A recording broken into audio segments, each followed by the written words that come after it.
listening to Count It Out with Mike and Tyler. You can see my guest today live on September 4th and 5th when TNA Wrestling comes to Minneapolis for the first time ever. They're one of the most decorated teams in wrestling history, widely regarded as one of the greatest of all time. They are the current TNA Tag Team Champions, Matt and Jeff, the Hardys. Gentlemen, this is such a huge honor for me. Thank you for being here. I got to tell you, I am a day one Hardy Boy fan, going back to the days of the plaid headbands, Sunday Night Heat era. So for me, this is super cool, and I'm excited to talk all about TNA with you guys today. Thank you, man. Appreciate you supporting us for so long. Yes, sir. Well, I mean, let's dive right into it. TNA Wrestling is on fire right now as we head in to the September 4th and 5th events. Matt, I got to ask you first, what are the vibes like in backstage area as TNA is getting ready to head into Minneapolis for the first time? A lot of team unity, man. Everybody's excited. We just broke our North American attendance record. It's Slammiversary. We had 7,800 and change in the venue, which was very, very special. And we're hoping to break it again at Bound for Glory coming up. But at Minneapolis, man, we're stoked. It's our first time in Minnesota, which is crazy. It kind of blew my mind that TNA had never been here before. But we're going to be at a very cool venue too. It's called the Minneapolis Armory. It hosts a lot of concerts and stuff. Holds about 3,000 people. A perfect venue for TNA TVs. It's going to be epic, man. Live on Thursday, and who knows? Maybe the Dudley show up. It's about time for them to start calling us out. With this big match coming up. Oh, I'm gonna paint my face as the Minnesota United, the team. We went to the soccer team the other day, and I'm gonna paint my face in the color of that logo, and it's gonna be sweet. I love that. I love the creativity behind everything you guys are doing. We're going to talk all about the Dudley Boyz in a minute. But Jeff, I want to turn to you on this one. Now, you've been through in TNA through many different eras over the years. What is so special about this current group and this current era of TNA that just seems to be firing on all cylinders?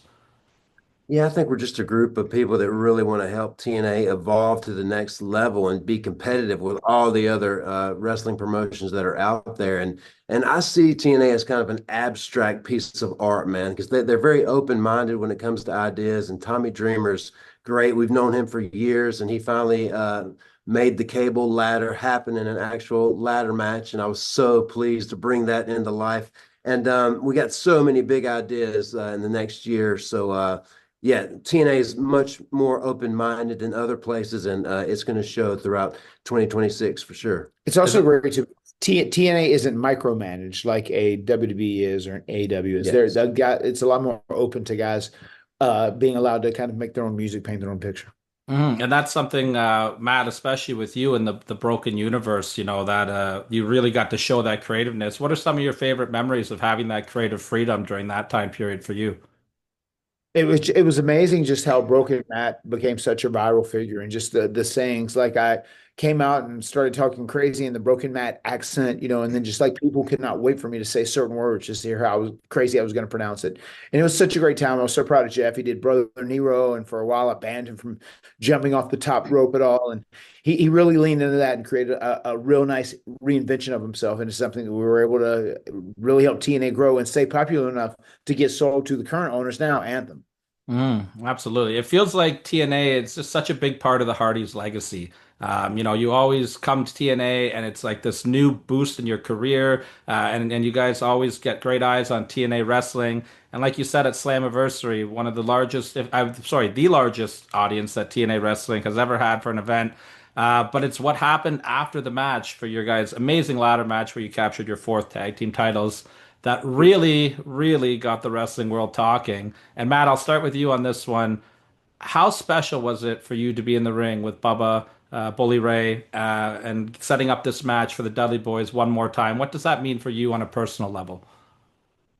Well, it was a shock when it happened because we had no idea that was happening. And that is us being totally transparent. It was something that came together last second. I don't think Devon could make it, but Bully was able to be there, and he showed up and came out, and we were obviously shocked to see him there. Came out, issued the challenge, said Bound for Glory, do it one more time. Let's see who the greatest is. Let's celebrate this 27-year rivalry we've had with one another. And even when he went to the back, he wasn't there to talk to him afterwards. He just fled immediately. He was doing a very old school technique of coming in and leaving so he couldn't talk. He made it very authentic.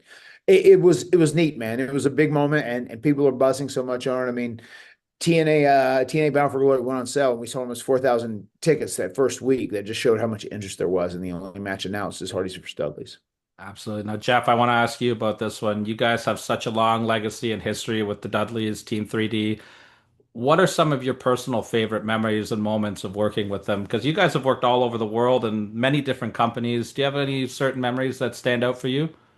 Oh yeah, my favorite match of all time with us and the Dudleys is naturally the first ever tag team, tables match, which was following up the first ever tag team ladder match with Edge and Christian. And when they came into the WWE universe, man, it all kind of just it all started flowing together so swell and great with the TLC match. I mean, we created that match, and to look back and to know that all the professional wrestling world knew was Scott Hall and Ray and Shawn Michaels had that ladder match, and that's all we knew. But we reenacted it. We'd done all the stuff they did in it, and then we just took the TLC match to a whole new level, along with the Dudleys, man. And this year's Bound for Glory is going to be intense and extremely epically extreme. Absolutely, it is. Now, I got to ask both of you guys this. The legacy that the four of you have created together and the excitement and anticipation being so high for this match, do you guys have any extra nerves or pressure maybe going into this one compared to any other matches that you've been in? I feel like there might be a little extra pressure on us because we're going to have to carry the load. Devon has had some health issues in the past. Those guys haven't been teaming regularly, and Bubba hasn't either a whole lot. So we're excited for the challenge to carry the match and to do as much as we need to do in this match. And I think it's going to be a magical moment. It really is going to be a celebration of the 27-year rivalry we've had with one another. And I think when it's all said and done, I think this is going to be one of the most emotional matches in TNA history. I think there's going to be people in the building at Lowell, Mass, crying when this match is all said and done. Absolutely. Jeff, I'd love to get your take on how you're feeling heading into this match.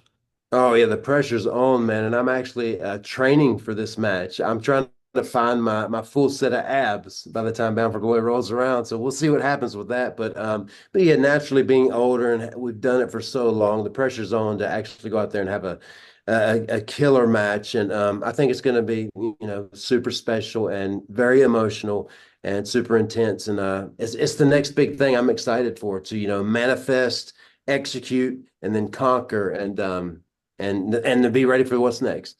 Absolutely. Matt, I'll go to you for this one. I want to stay on the topic of Slammiversary. We saw your guys' good friend Leon Slater become the youngest X Division champion in TNA history. Can you talk a little bit about how proud you were seeing him have that moment and then the shocking return of AJ Styles after?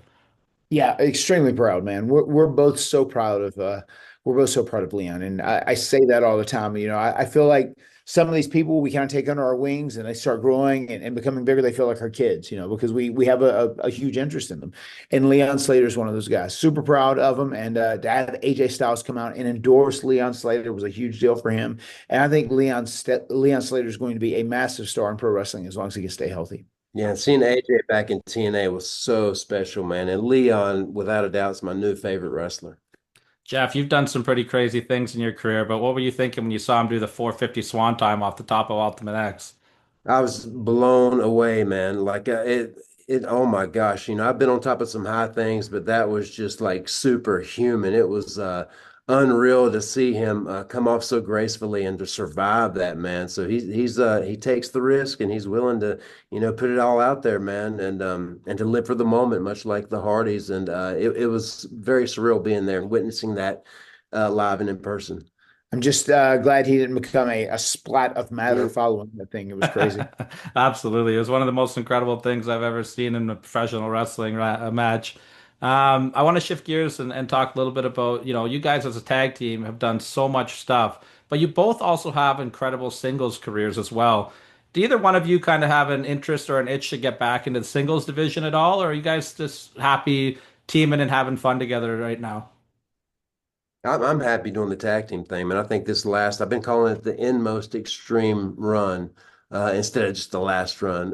But yeah, I'm enjoying it, man. I'm going to continue to enjoy it. But one thing about TNA as well, my second run in TNA, I kind of found myself as a pro wrestler in 2012. That's when I first started painting the eyes on my eyelids. And I was like, okay, this is it. I finally figured out what I do and what my part is in pro wrestling, being the charismatic enigma. And that's what I did. And I discovered that in 2012 and I had a great year that year with TNA.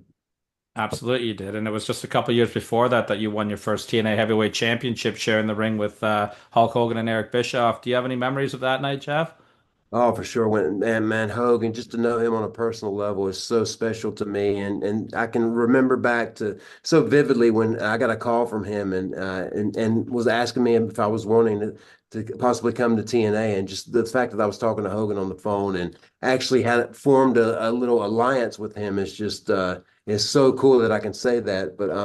But yeah, Immortal, man, and that Immortal title. It was like he gave it to me because I was the champion at that time, and to be out there with him is just still kind of surreal. It happened, and I hope another opportunity kind of works out for me in the next few years, maybe in the singles division, my solo dimension, I like to call it, but something like the Antichrist of Pro Wrestling, more like an enlightened Jeff Hardy. And of course, Bound for Glory, you guys have the Dudleys. You've won a title there, Jeff. But Matt, you also won the World Heavyweight Championship at Bound for Glory. What do you remember about your big night winning the Heavyweight Championship? I remember it was really cool because my wife was there, our dad was there, my newborn kid was there, and he was able to witness it. And they all got in the ring and celebrated. My brother was there too as the referee. It was cool. It was cool that they took that pivot because we weren't really exactly sure what we were doing there because the future of the company was kind of up in the air. And it's cool that they trusted me enough to do that and have me win that match. And then we ended up doing a double turn where I defeated EC3 Ford as Big Money Matt and started off as a heel, and then it kind of transformed into Broken Matt, which became a viral sensation and a big baby face with the Broken Hardys ultimately. Excellent, excellent. You guys have been great with your time. I just have two more quick questions I want to ask you here. You guys have done so much throughout your career. What's left on the Hardys bucket list of accomplishments that you'd still like to accomplish over the next few years? First on mine is to be the NXT Tag Team Champions. That's definitely up there for me. Yeah, we beat Frags team and we never got a title shot, so we got a complaint there. I think there is. I think we do now that this partnership is in place. Have some great moments, have some more historic moments in WWE when it's all said and done. And I think WWE is going to be okay with that. We just visited those guys at SummerSlam recently, and they see us as a WWE legacy act as it is anyway. And they know we're both still, busting our ass. So we're both working really hard. So I think there is some more WWE stuff left to do as well. Absolutely. So the last question I like to ask everybody as we take it home here, you guys have done so many amazing things throughout your entire career. Do you have any moments that you can look back on that just personally make you smile? Just little moments for yourself that make you happy to reflect back on. What I mean, the first thing that pops into my mind is whenever we first won the WWF World Tag Team titles. That was our dream, and we accomplished that very early on in 1999. The tag team ladder match with Edge and Christian, that was the match that really put us on the map and turned us into just, from just wrestlers to superstars.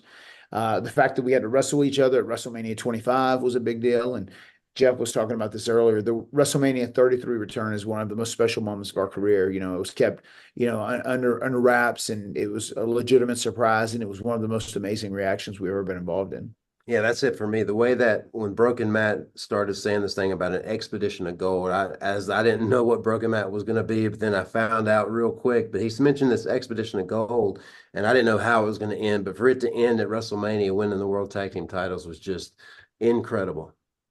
This has been such an honor, guys. Thank you so much for taking the time out today. Do not miss TNA Wrestling September 4th and 5th. They are coming to Minneapolis for the first time ever. Get your tickets now, or Matt is going to delete you. Delete! And I have to, just for because we're here. I gotta throw up the You gotta do it. I gotta do it. Yes, thank you, man.